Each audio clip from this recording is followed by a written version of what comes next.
Hi, everybody. It is time in Bend, Oregon, and Isabelle is in the grocery store. I just want to make a quick video. I have a pretty complex thought, and I want to articulate it because I think it's a valuable one. Hopefully, it will, in some strange way in its life, the life of this idea, bring value to you or somebody out there. So here goes. The way I'll try to articulate it is build from, already believed and agreed upon logic chains that then form some kind of superstructure. So here you go. Oh, here's his other. You got it?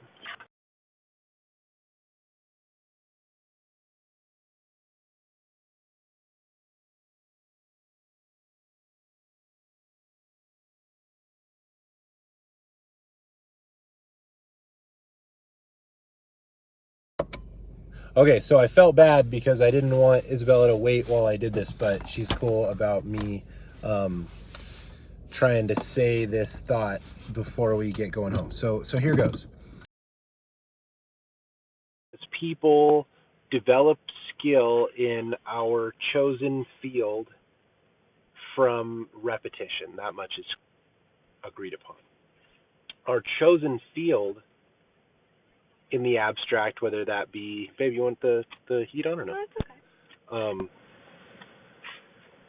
okay. An artistic pursuit, a creative pursuit, our professional life, or, some kind of social endeavor, in all their many forms, choose us, arguably, as opposed to us choosing them. That is to say, we have what we call callings. What do you say in Portuguese?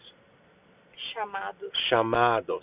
Chamados is not something that you consciously do. It's something that kind of attracts you, magnetically pulls you, right? Okay, so honoring that pull, that calling, that chamado, is kind of the work of our lives, right? I mean, a great painter knows they have to paint, right? Picasso just had to paint. And I heard during a lecture I was listening to that was interesting, it said Picasso painted 10 times more paintings than you think would be reasonable for a person to paint in a lifetime. If you just did the math and been how many days was he alive? Say 3 paintings a day. That it's 3, 4, 5 times that, because he just went into his chamado fully, and that's why he's the Picasso. So, real mastery, mastery such that somebody else recognizes your mastery, comes from a giving of oneself to what is existentially pulling them towards it. The thing that, again, is not of the person, of the self, consciously a choice. The thing that is glimmering, effervescent in the distance of the mind's eye of that particular person, right? Whether that's inventing things or any pursuit has these geniuses in it. Okay, so the thought that I'm trying to articulate that is difficult to build is that activity, the activity done in one's chamado, during one's calling, is there's Isabella. Let's see Isabella here, just so you can see she's in the cartoon. Okay, this is my thought. Not that. So when you're doing that thing, you're not what you ever have been.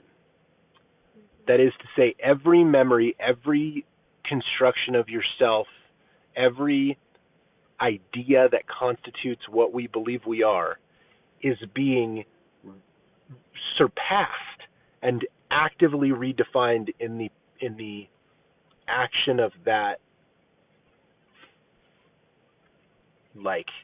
accumulation of mastery,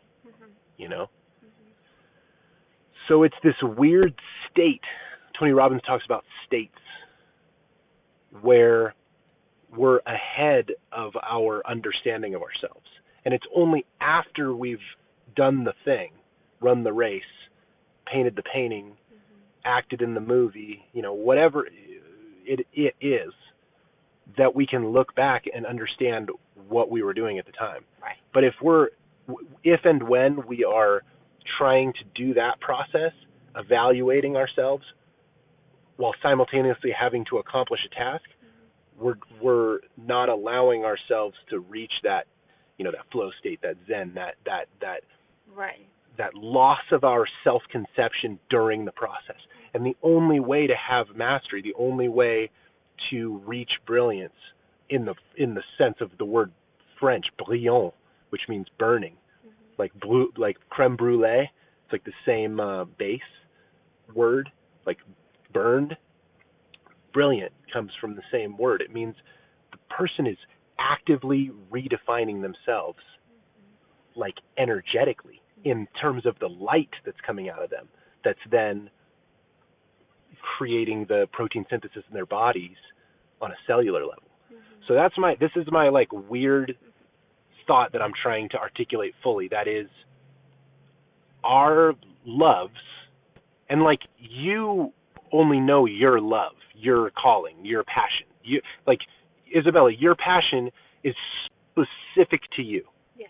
Right? I mean, like, other people might have the same passion that I do, but would you say, that's right, would you say, because this is my thought to the point, even if, like, let's say, because you love to knit, even if they also love to knit, your love of knitting is a little bit different than everybody else's. Right. You feel me? Yes. It's hard to speak to, but like the way that you love knitting is not exactly like the way that the next knitter likes it. Like aesthetically, structure, like it's not the way I love knitting.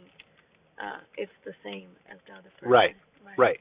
So there's this really unique quality to our particular passion.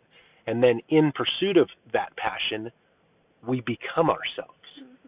And arguably, it's the point of our lives to become what we can become, in the terms of just the honoring of the word potential, because we have the word. What's the word in Portuguese for what you could be? It's not now, but we all recognize its existence. Yeah, potential is a good word. So potential. I just feel compelled to get this idea out in its fullest, and that is like the old adages of like follow your heart, or do what makes you happy, are not just happy, fun things as an aside to the real world or real life. They're an encoding of the reality of the fact that there is a proper way to live that illuminates our life and ourselves moving forward, and that's the way to find the winding path towards it. It is to look into the distance with our mind's eye and honor what is the most compelling to us, honor what we see. And it's like hard for me to speak to it because it's such an abstract concept, but we all know it. I would argue. Yeah. We all feel it.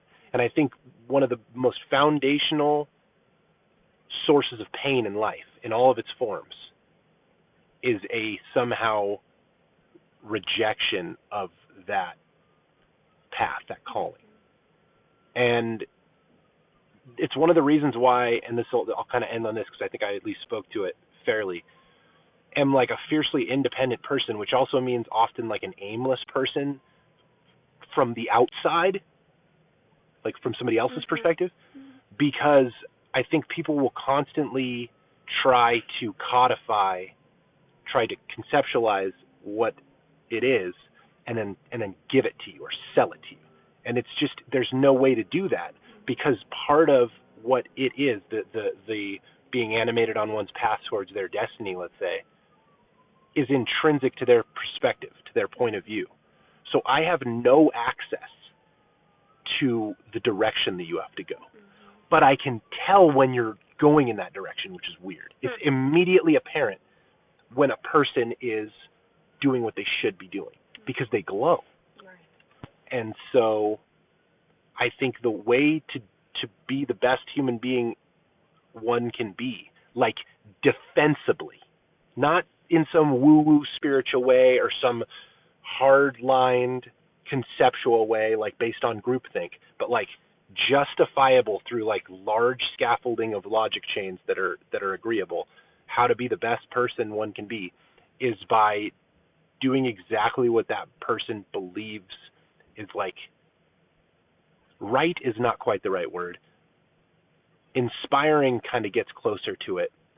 Like the most beautiful and compelling and interesting and exciting, like that thing that gets you going intellectually, that thing that turns you on psychologically, like that's the purpose of our lives, which is really odd to try to understand, right? Yeah. Because it's like, how do you speak to that thing, right? Because don't you often feel like people will judge you? I'm not trying to put this on you, but this is my own thought, and I'm asking you for confirmation or agreement or disagreement. Doesn't it feel often like if one tries to share that specific vision, it won't be received properly, or others won't understand it, or at worst, one would be judged for that? Yes, I was just going to think of that. And I think that we build a lot of defensiveness around the idea that vision has to be protected. But the truth of the matter is, I would argue, again, just conceptually working through the idea, the vision doesn't have to be protected, it has to be acted upon. You feel me? Like nobody else has access to it.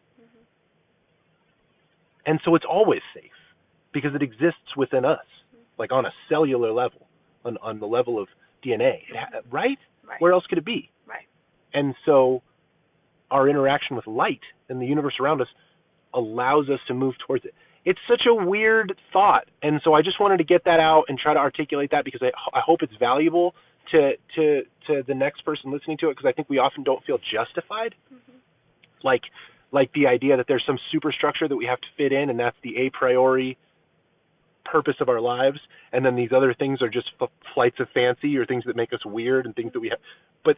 But it's the exact opposite. Like that thing that makes us weird is our purpose in life, and then the superstructure of humanity in terms of society and businesses and so forth that kind of is our everyday life are all residue of people's past journeys that have been moderately successful or to any degree successful, that have built lasting structures sociologically, economically, that then we occupy as future lives.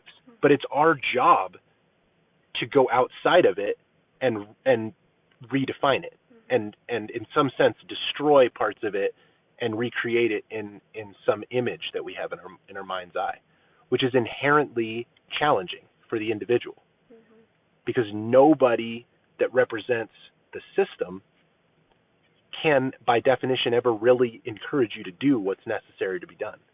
You have to do it. One has to do it by their own volition and courage. So that's a really weird thing to try to talk through. So thank you very much for listening, and we're going to go have din-din.